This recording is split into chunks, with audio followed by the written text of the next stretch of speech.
Let's be real, life is messy. We all wrestle with loneliness, guilt, and shame. Having a supportive community and the right resources can make all the difference. That's why we started Healing Unscripted. We're just three friends on a mission to bring hope and healing. Whether you're struggling yourself or walking alongside someone who is, we're diving deep into the hard stuff. With insightful guests, real talk, and a whole lot of heart. Join us on Healing Unscripted. Hi, everybody. Welcome to Healing Unscripted. I'm Jen, and we are your local mental health and recovery podcast. And we are here talking today about infertility and everything that goes along with that. Hey, everyone. I am Laura, and I'm so excited that we get to welcome back Kylie. We just had her on our last episode. She decided to stay around for this one so she could actually meet one of our infertility specialists that lives right here in Steamboat. Welcome, Nissa. Hi. We are so happy to have you, and I think this just naturally flowed and is going to work so great. You actually have a lot of jobs in Steamboat. I remember hearing this too from you. I'm kind of a jack of all trades is what I call myself. So I'm a fertility care practitioner. So meaning I teach women to chart their cycle per the Creighton model method. That's my main job. But I also sometimes teach. I work part-time for our parish and do baptismal prep. Just the gamut of other things. I sub at the preschool here sometimes at Holy Name. But my main gig is this. So, and your main gig being the practitioner is with Epiphany? Yes. So, okay. I am the responsible practitioner and the only one here in Steamboat for Epiphany Fertility Care. You can look it up on my website, but I help women avoid, achieve, and monitor their fertility. So avoid or achieve pregnancy and then monitor their fertility. My goal is to help women before they become infertile. Oh, that's wonderful. And we need to mention too, she was in the military. Yeah. So I grew up in Steamboat. So my family moved here when I was 12 in 95. So I guess I just aged myself, but and I graduated from high school. I was a sailor in 2001, and I went to West Point and graduated from West Point as a second lieutenant in 2005. Wow. Isn't that awesome? We have the coolest people on the show. I know. I know. I'm glad. I wanted to pull that nugget out. Yeah. Wow. That was cool. So, and then I went to flight school. So that was my job. I was a medevac. I ended up being a medevac pilot. In the Army, I flew Blackhawks was my job, and I was in charge of a medevac evacuation team, so 24 men. When I deployed to Afghanistan in 2009, I had 24 men and me, and so flew medevac for 13 months during the surge of the war. But that was kind of the end of my highlighted time in the military, because 4 days after I came home, we conceived my oldest daughter, and I started to work my way out of the cool stuff and wanted to be home with her. Oh, absolutely. Or at least not leaving her. Yeah. And so that was just one of the many ways. But during that whole journey is when I learned about the Creighton model through it's a kind of a crazy story, but my husband and I we met in Honduras. And so we were both at a military base. My husband's in the Air Force. He's an engineer. He maintained the runways that I flew from. I swore off pilots. I had some bad experiences with dating pilots. So I was like, my first question to him was, "Are you a pilot?" He said no. And I was like, okay, maybe we can date. Maybe we can date. And so through our dating and some escapades and all that, we got to know some Franciscan friars of renewal. They're gray cloaked friars, Catholic friars. And through a confession, I actually learned about the Creighton model. At least it was introduced to the idea of it. Interesting. This priest said to me, "Nissa, I want you to look this up. I want you to learn about it." And was this in Honduras too? This is in Honduras. He was a chaplain, the Catholic chaplain there. He has since married us, and we just saw him in November when he's in the Bronx now. But long story, he planted a seed. I want you to start dating chastely, and I would love for you to look up the Creighton model, or Billings is what he said. But when I looked up the Creighton model, it was like the highest efficacy rate to avoid pregnancy, which I was on birth control for a long time, and for reasons like started because my period was so irregular. I was a big runner from high school all the way through. It was a great way to predict my cycles, my periods, all of that. And I had this cloud of like, I can't do it without that. But when he started to plant that seed, like, I want you to look that up, I did. I saw a practitioner in Beaufort, South Carolina, when I moved back to the States, because that was the nearest one that I could get to, and I was stationed in Savannah. I learned about it, was benefited from it in multiple ways, not just to, once we were married, to avoid pregnancy, because I could not get pregnant before leaving for a 13-month deployment. So it's a big act of faith, right? To use a natural method. Yes. But I needed a very effective natural method, and it worked. But I also had cervical cancer and was able to see that from after like a clear pap, was able to see through my biomarkers that I had some concerning biomarkers, and asked my flight doc, who reluctantly did a second pap smear. And I think the only reason he did is because he could possibly be on my aircraft when we were deployed and didn't want his pilot being upset. Right. And so now I had that second pap smear, and it came back that I had cervical cancer, and I had a leap in country, a quarter of my cervix removed. And you're in your 20s? In my 20s. Thank Wow. goodness for the Creighton method, because I would not have the children I have, I don't believe, if I wouldn't have seen those biomarkers to say, prompt me to beg for another pap smear and then have that treatment. And 4 days later, obviously, conceived after I came back from a 13-month deployment. Oh, So, my gosh. That's incredible. It's pretty incredible. Yeah, so that was the kind of just my love of the Creighton model started from Honduras. Wow. being asked to date my husband chastely. Wow. Like, which is really incredible. It right? is so Like, cool. It's a very cool story. Yeah, just the things that it's done for me. And the reason why I'm teaching it is because when I moved here in 2012, there was no one here as a practitioner in this area. And so I was really prompted to look for somebody that could help me. And like, after certain changes in life, after having babies, your cycle changes, and I needed to see a new practitioner, and I really couldn't. And so I opted to go to the training in Omaha, the St. Paul VI Institute, and become a fertility care practitioner myself. That is so courageous. Yeah, And like, that is brave. Very different than my last life. Yes. Very. Yeah. Yes, flying a Blackhawk in war and then coming back to do all of this now. Yeah.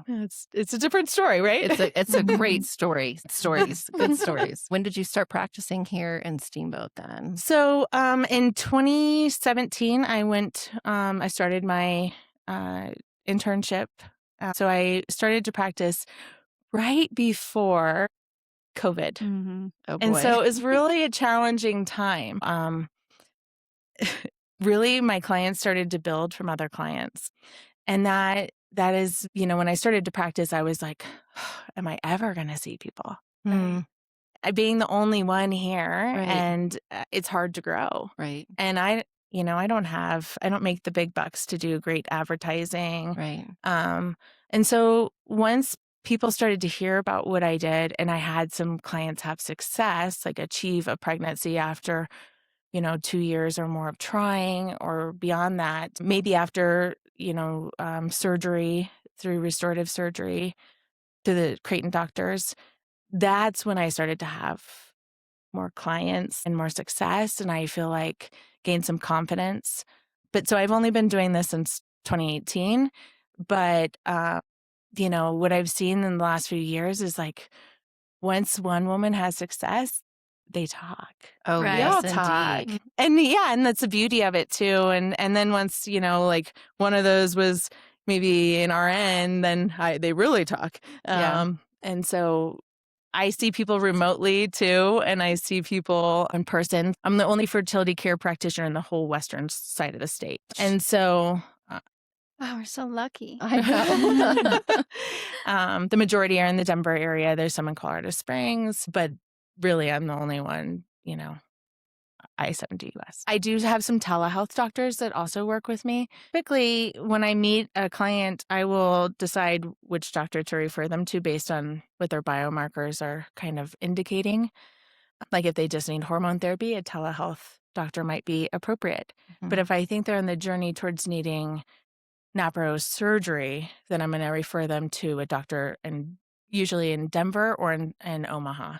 So there's a place called Bella Health and Wellness that's in Denver. There's a Napro surgeon there, a couple actually, and they use the specific restorative surgical techniques with the lowest adhesion rates, which I go on and on about adhesion rates and what they can do to somebody in the entire country. And they are specialists of treating endometriosis, polycystic ovarian syndrome, pelvic adhesion syndrome, all of that. Wow. And this is Bella? Bella Health and Wellness, yeah. And then can you just explain to everyone who's listening what the Napro? So Napro technology, so natural procreative technology. It was developed by Dr. Hilgers, who's the founder of Thomas Hilgers, the founder of the Creighton model. And that it's the new medical science that is restorative to women's fertility, specific to fertility. Wow. How? Yeah. So what are some of the procedures they're doing? When women are diagnosed with endometriosis, it's no longer the sentence of infertility or the road to IVF because of Napro technology, in my opinion. Wow. It is very restorative. Their whole goal is to restore a woman's fertility to optimal. Granted, we can't promise a child to every client that I have, but I've seen it. I've seen great success. And for someone to be diagnosed with stage 4 endometriosis and then receive what's called a pelvoplasty, it's like plastic surgery for your uterus, and to restore their fertility to complete, and then 2 cycles later conceive. Oh my gosh. Have you heard of this Wow. before? I've never heard of this. I was also wondering, does that help the pain as well Yes. for endometriosis? Because, I mean, I know better than anybody that Yeah. is very, very painful as well. So, Yeah. So, all those symptoms that women typically have that are with endometriosis, which include, just inflammation overall, but even pain during intercourse, pain, just pelvic pain, as well as signs of low progesterone, all those are diminished almost completely, because their goal, and a Napro surgeon may say this better, but is to have one really, really good surgery where they remove all of it. Rather than several small, they want to have the lowest adhesions, because adhesions can create the same problems that endometriosis does. And so when we're thinking about, why would I go to a Napro surgeon rather than another? Because they are the experts in endometriosis. Wow. That's what they do. They're experts in fertility. They're not just trying to make you feel better. They're trying to make you be able to conceive. And so, like I said, I would really love in an ideal world when, like my daughters, I have 4 daughters, some of them already have their cycles. And when they start to have symptoms or anything that would be an indicator to me of something like that, I want them treated now, not later. Right. absolutely. Are they showing then that if you treat it, or if you start to address it Yes. earlier, and then what do they use to treat it with? So for early on, there's other ways to treat it. Like you can diminish. They don't know the exact cause of endometriosis. They still do not know that. There's some theories that it could be at embryonic levels, genetics, which, I don't know. There's not enough studies done to even show that. But the treatment, like when I see a teen, we can treat them with progesterone, which does help the symptoms. We also, there is, if you see a medical consultant, they're going to give you medications that work in line with your body to decrease that inflammation during your, times before your period. They're also going to, be able to treat you just in general for pain. That's going to still be able to allow you to conceive. Wow. Amazing. Yep. Could you explain what the Creighton method is? Oh, okay. Oh, yeah. I Exactly. love that. Yeah, I did not explain that. Mhm. So the Creighton method is a standardized way to chart your cycle per the Creighton model to monitor and maintain your gynecological health to either achieve or avoid pregnancy, right? So the way it was really initially developed was by a man named Dr. Hilders. He's a Mayo Clinic trained OBGYN, and he was looking for a way to ethically, he's Catholic, to avoid pregnancy naturally. And so when he found that, and he did do that, he found that through identifying biomarkers of your fertile time period, your fertile window. And that we know that it varies woman to woman, cycle to cycle. So he found those biomarkers that were very indicative to say, yes, this is a day, there is a chance of pregnancy or not. Wow. And so through 50 years of research, the Creighton model has been developed. And so from that, he sprung into creating Napro technology, which is the treatment of infertility. So the Creighton model is, with perfect use, is 99% like accurate to Wow. avoid Wow. pregnancy. Better than any contraceptive on the Yeah. market, Wow. and without the issues. Method use, I think, is 96%, which is still very, very high, Mhm. obviously. So we're, it takes training. That's what I do, is I instruct people to track their cycle in that standardized method. So they know if they're fertile or not, but also to identify any biomarkers. So I have single women that we're still identifying those biomarkers of fertility or their fertile window because we want to know. Right. Mhm. It doesn't mean that you're just trying to avoid or achieve pregnancy. It's also that you're identifying your hormones, your ovarian Right. cycle. Right. Is it all right? Right. Mhm. It's that additional vital sign for us. What a blessing that a man has spent 50 years trying to work on a massive women's Yeah. issue. Yeah. I'm For sure. so Yeah. impressed. Yeah. Mhm. Well, and So he did it with impressed. his wife, He has Sue Hilders. Okay. Two of his This- kids are surgeons. Dr. Wow. Teresa Hilders is, I think now, I don't know her exact title, but she's like the head of the surgical fellowship. They have an entire educational program. That's the difference between me and somebody just like doing a 2-week training on something. Right. I'm certified. I've had to go through an internship for it and educational program in Omaha, but it's that standardized. And so I can see women that have very advanced biomarkers that would indicate things like PCOS, endometriosis, or even just low progesterone, which can be treated. But if you don't treat it at the right time, that can actually, like progesterone taken at the wrong time can work as a contraceptive. Mm. And so you want to do everything in line with what our body would normally and optimally do. Right. Yeah. Amazing. That's really cool. Well, it Yeah. gives, and I mean, it gives me so much hope too. And I mean, in the last podcast, like I said, I mean, I was like, I don't even think there's any treatment for endometriosis out there, Yeah. but Right. Yes. obviously I Yes, was wrong. There is Yeah. something in Yeah. Denver and in Omaha. Yes, I love Yeah. that. Yeah. And even like, I tell women, I'm like, in the in between, when it's hard to get into those surgeons, there is treatment to help with the pain. Yeah. That's my goal with like my 14-year-old clients that I see, because I see them that young. Wow. And, and it's like normally, and I think ACOG would say to put someone experiencing symptoms of endometriosis on birth control, I would say that's not necessary and actually might do more harm than good, because you're going to That's- increase yeah. your risk of breast cancer. There's so many Mhm. studies now that are showing progesterone is what can cause breast cancer, whereas progesterone, which the Creighton model uses, bioidentical hormone therapy, only use bioidentical hormone therapy, does not cause that. Mhm. Wow. So all these crazy studies you might hear that like the treatment or this or that is going to create cancer for yourself. Right. Well, that's not necessarily the case. Right. That's where it's hard because there's Yeah. so much misinformation out there. Mhm. Right. But we had talked about that because Jen had spoke about she was diagnosed with endometriosis and they told her get They- on birth control or have kids right away at Well, 21. yeah. Well, they said you need to have kids right away or you likely won't. Mm-hmm. And I wasn't ready for that. Mm-hmm. And so they put me on the depot shot, Mm-hmm. where you don't have a cycle at all. Yeah. But I just was, you talking about seeing 14-year-olds.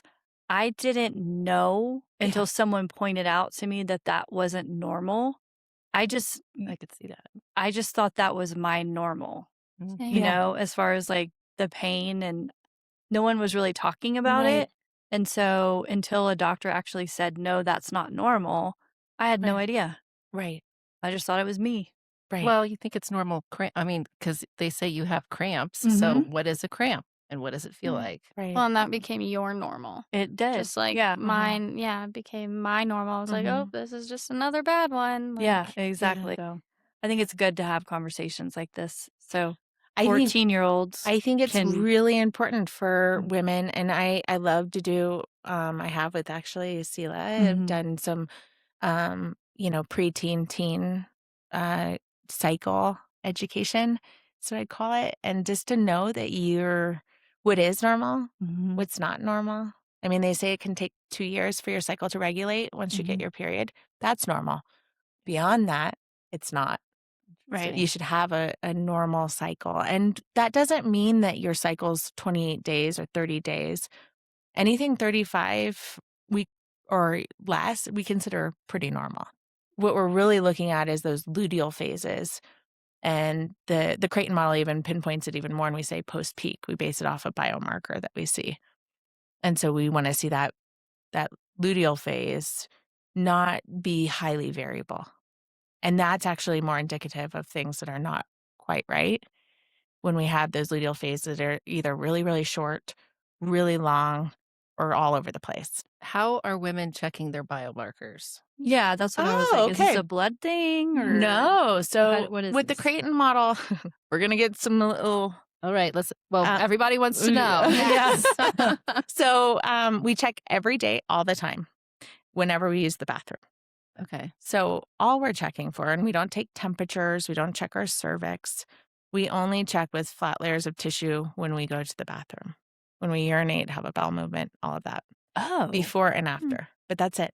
Huh. Okay. That's the only thing we do. That's what was so appealing to me about the Creighton model as a medevac pilot. I was like, there's no way I can check my temperature. I'm not going to take a year's worth of ovulation kits someplace. Right. Or what if I forget it on that trip or this? Mhm. Right. So I was like, I can't. It was the easiest to learn, but the most effective. Oh, that's Wow. crazy. Okay. And good to know. so what Dr. Thomas Hilgers found was that the cervical mucus is the single best indicator of ovulation. Mhm.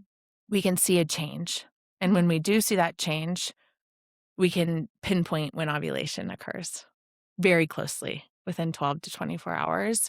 And then our fertile window might extend beyond that, for even several days, just based on the opening and closing of our cervix. But what he found was if you didn't have a certain amount of cervical mucus there, then you really weren't able to conceive Right. as well. So Huh. there's a lot more instruction to that. And when I meet with clients, I go over that in depth, especially if they're trying to avoid pregnancy, because I do not want them to say they did not know that day was fertile. That would be Yeah. that'd be a knock to my instruction. Right. Yeah. Yeah.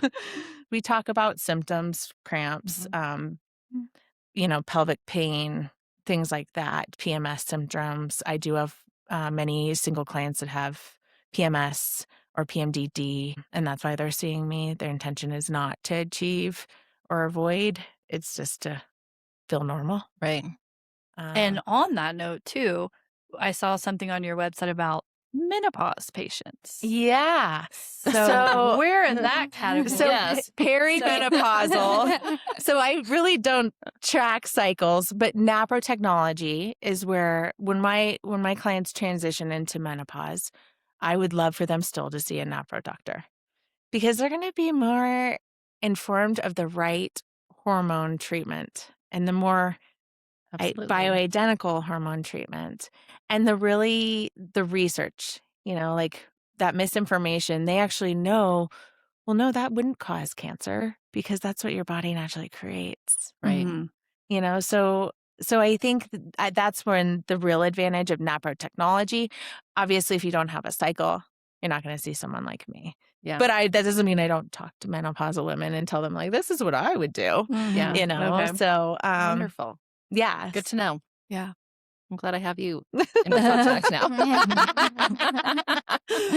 And can we go back to this? Are we putting a test strip up there to get cells and then it No. turns a color? No. How do we know? Yeah. No, you're How do right. you How are you collect actually this checking this info? biomarker? So you're I still wiping. want to know. Okay, so you're We need more wiping. details. You're feeling. You're using flat layers of tissue, and I Yes. say this in an introductory session. So for anyone that's like, really thinking of the Creighton model, you'll still get to hear this all again.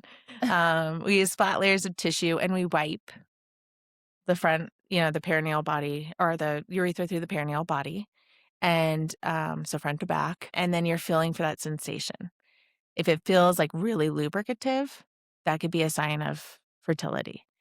Then you're looking at it and you're feeling and you're finger testing. And so you're feeling if there's anything Interesting. there. Yeah. Like people, I too, being mostly around men for most of my, Career. adult career was like, what? You want me to Our do bodies what? are amazing and they're sending us signals. We just have to pay attention. Yeah.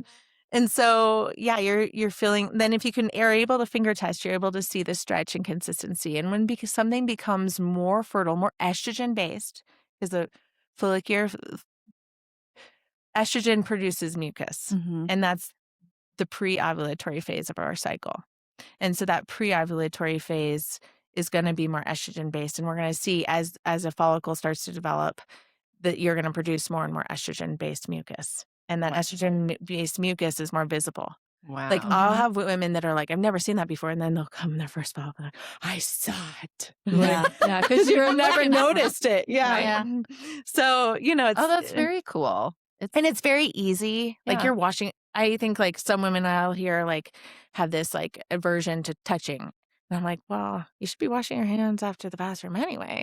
Right. And, and so I'm always thinking like, well, there's worse things. One, we live on a farm. I have had babies. Like there's way worse things I've touched in my life than my own cervical mucus. Right. So thinking of that but as you get more fertile, the more it becomes like, Pink-white? clear and stretchy. And we say clear, stretchy, or lubricative is pink type mucus. And that's, like really in depth. And I go in depth with that with my couples. Wow. And like even the men will be like, I'll be like, what is pink type mucus? Clear, stretchy, or lubricative? I'm like, Wow. good job. You did- passed. they Get a did- star. They need to, I really truly evaluate them. And I love the men that answer. That's funny. Jeremy would totally do this with you. Oh, yeah. Yeah. He's so on it. Yeah, my couples that come together are my favorite. And so it's pretty amazing. But then, you're checking throughout your cycle though. A lot of the methods, the natural methods will have you just stop after you see you're fertile. Well, women with, underlying infertility or some sort of underlying gynecological issue won't have a normal cycle. Right. So we need to see their cycle all the way through. And there's a lot we can learn from that post-ovulatory phase where we might see cervical mucus, where that shift to inflammatory state from your estrogen-based pre-ovulatory phase to your progesterone-based should be more dry and more anti-inflammatory. Progesterone's like an anti-inflammatory. It actually makes you feel good and all those things. It makes you sleep better. So if you were to conceive, then it's already building up for that, right? Wow. It's we're made to, right? Yeah. And optimally we can. And so when we think of like that change, we keep track every day, all the time, and we write down our most fertile sign and we chart, on a paper chart, eventually an app. But I teach with the paper chart first. And what ends up is my goal is that my clients can chart their cycle well without me. Right. Mm.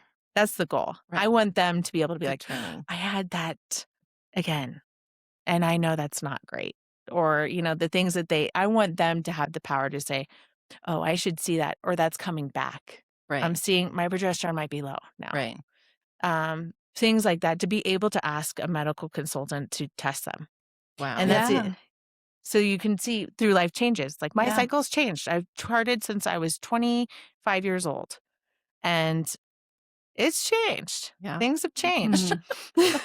Having 4 kids will do that to you. Yeah. Yeah, it's changed.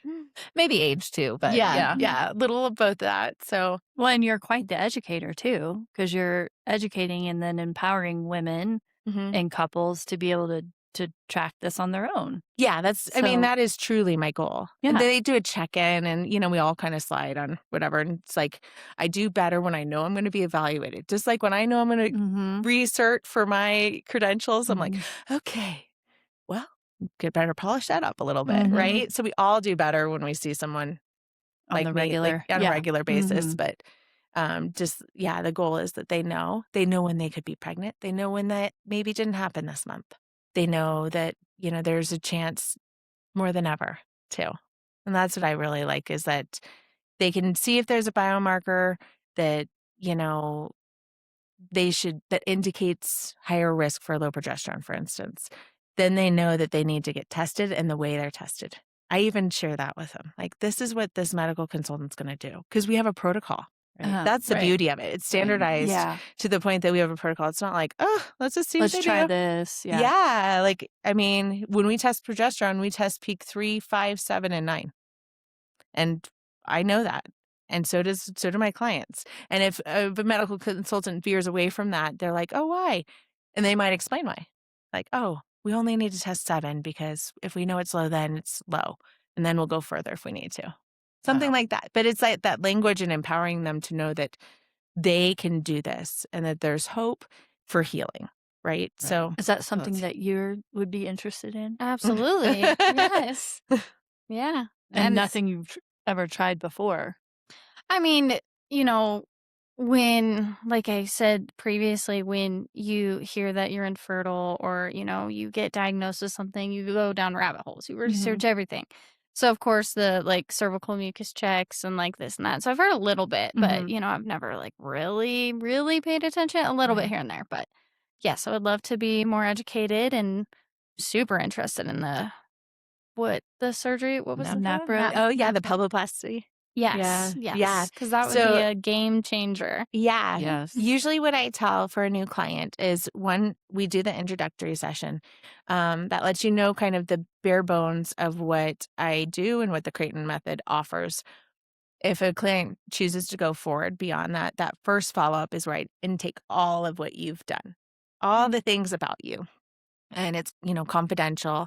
And I kind of then decide, like, okay, usually we map out what's going to happen. We have a follow-up schedule, so we do 5 follow-ups in 3 months. And my goal is, by that 5th follow-up, you have a very good understanding of what's going on. And then also that you have a plan going forward. And that's super Wonderful. helpful too, I think, with, infertility and trying to do everything. It's overwhelming. Even when you go to the doctor and they're like, well, your next step is IVF, but they're not like, okay, to get to this point, you need to contact so and so, or Right. it's very just Do it vague. yourself. Yeah. Is what we Yeah. had talked about before. Absolutely. Go You use have to the be wolves. your own advocate Yeah. to go figure Yeah. out what to do next. Well, and I feel like, what I love about the Creighton model is it's tailored. And it's tailored towards every individual. I put you in like a reproductive category that also tells me what other areas I need to focus on. So, what medical treatment have you received? And I don't do that for every single person. Like, what infertility treatments have you received? I'm not going to say that to a 14-year-old. Of course. Right. Yeah. And but also, like, knowing too, like, what have you charted before? What have you charted a cycle ever? Have you used an Oura ring? Have you used, like, all those things that people talk about, right? Those are devices. What I love about the Creighton model, and their tools, the Creighton model is you looking at what your body does. Yeah. And there's nothing like us N of 1 as a study, Mhm. seeing what our body responds to and changes, Right. right? Like if we're looking at a medical study and we're thinking like, oh, okay, that's thousands of women. Well, there's lots of variables too, Yeah. Mhm. you know, but what's yours? And what does your body respond to? What are the biomarkers that your body's showing? More than just saying, oh, she has endometriosis. Well, there's a ton to that. There's Yeah. so Right. many variables, even just endometriosis, Right. you know? And Mhm. so I think knowing that even your surgery, if you had surgery, is going to look very different than someone else's. Yeah, absolutely. And so that's really important to know that it's not just like a blanket treatment. And nor no one in the Creighton model system would ever treat someone like that. Like that's like a fundamental mission of ours is tailored teaching, tailored treatment. Right. And so it's pretty amazing to Yeah. think Yeah. that like just the care and the desire around that. Does health insurance cover any of these surgeries? Yes.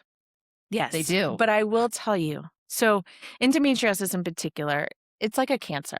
Right. Right. So it's not cancer, but it's cancer-like, right? It grows Mhm. slowly, but it grows.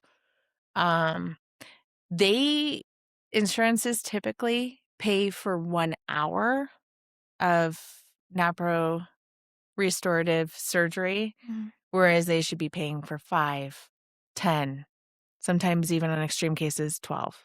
Wow. So insurance may not cover all of it. No doctor that's a Creighton Napro surgeon is charging to make money. Mhm. But I also know, like if you look on the Bella website or the St. Paul VI Institute's website, they do take insurances. And in the way they code it, they've been very smart about it because it is restored. It's restoring a woman's health. Yeah. It's her Yep. health. Yep. Right. Whereas IVF, in my opinion, and this is kind of a blanket, they're going to say, you have endo, super scary. Now do IVF. Mm-hmm. Let's put that Band-Aid on and Mhm. hope you can get pregnant now. Right. I don't have any of the money to make studies that would prove that, you know? Right. So I think you can know that anything that you're receiving from a Napro doctor is going to be necessary. Wow. Right? Like they're going to do one surgery that may take a long time because it's necessary to restore your fertility to the optimal again. Wow. Amazing. That is so insanely amazing. I had Yeah. no idea. None. Neither did No. you. I know. This is so exciting. Yes. Yeah, I'm excited to be here. Yes. Oh my gosh. Do you know any of the statistics on like the rate, because endometriosis is an inflammatory, have the rates gone up I think that over time, and what do we think the Oh, reasoning is yeah. for it? I think they're able to diagnose it Mhm. more easily. I think it's probably always been, what I've heard is 1 in 9. I've seen statistics as high as 1 in 6. The main reason why it's, in my belief, is it's underdiagnosed is because you can't diagnose it unless you go in Surgery. for surgery, Mhm. laparoscopic scoping. Like you Right. have to look inside. I think Okay, there's which plenty is- of signs, Yeah. Mm-hmm. that once you have it and know, you're like, oh, I should have known. But Yes. Yeah. I think that what I've noticed with my clients is their biggest fear is that the doctor will go in and they say, I couldn't find something. And I'm like, what? Well, it goes You know? along with what we were Scary. talking Yeah. about, Mhm. it being kind of a silent disease Mm-hmm. because you look great on the outside, but on the Yep. inside, you have all this Mm-hmm. inflammation and pain and everything that you're dealing with. That mental takes a toll as well, Mm-hmm. the mental side of it. So I could see that for sure. Yeah. Yeah, I think I didn't realize until I started doing, the instructor side of the Creighton model, the benefits it had to infertility because I was so strongly trying to avoid. I was like, oh man, no way I can get pregnant. And now, now I look back and I'm like, oh, the beauty and the gift that I had. And I didn't even know it. Right. Mhm. And now, since then we've had some serious, hardships. Like I have had ways to try to strongly avoid. I have no problem getting pregnant. It's the, maybe the maintaining the pregnancy. And so we had a stillbirth baby in 2012. That's actually, her name was Penelope. And it was pretty far along. I was in my 3rd trimester. It was 30 weeks gestation. And that changed me. Mm-hmm. And that loss combined with a pretty intense postpartum hemorrhage after my 1, 2, 3, 4th baby, 3rd one living, but 4th, and really made me want to avoid, but also like I started to see like people's loss just in infertility as well as with multiple miscarriages. Like I didn't experience that loss and had no understanding of it, and I was not aware or even close to empathetic Mm-hmm. to somebody's pain until I'd experienced some on my own. Right. Like I'd had, PTSD, all these things that had happened, but that was like my Pandora's box for all the things that I'd kind of tucked into this little space. Yep. And when I lost her, it opened it all up. But it also made me much more like able to see other people's suffering. Right. That's a beautiful way of putting it because it is really, really true. It's so awful. I'm so sorry.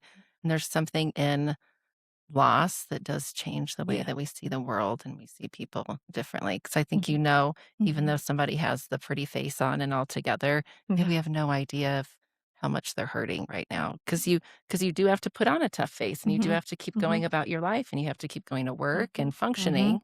Just because you haven't been able to get pregnant for 5 years and you can't just like stop living your life. Right. So you have to keep going. So it is Well, a and it's- beautiful empathetic, Right. like your empathy box is wide open. Yeah. And then you're willing to like take it all in from others. And wow, it's really created this very It makes special you job better at for what you do. though. Yeah. I mean, it's like I don't share that typically with clients. It's like it's their time, not mine. But I also think that it's important to be able to say, like, I understand, but I actually don't understand your loss. Like, like that was huge for me with the loss of a baby. And just to know that like every loss is different and infertility is like the loss of what was never there. Yeah. And Grieving something you never had. Yeah. Right. Yeah. Yes. A different grief journey. Yeah. And like the way we compare loss, like, someone says, "Oh, you were so much further along. I can't compare." I'm like, well, it's still loss. Right. It's still different, but it's not, it's still a wound.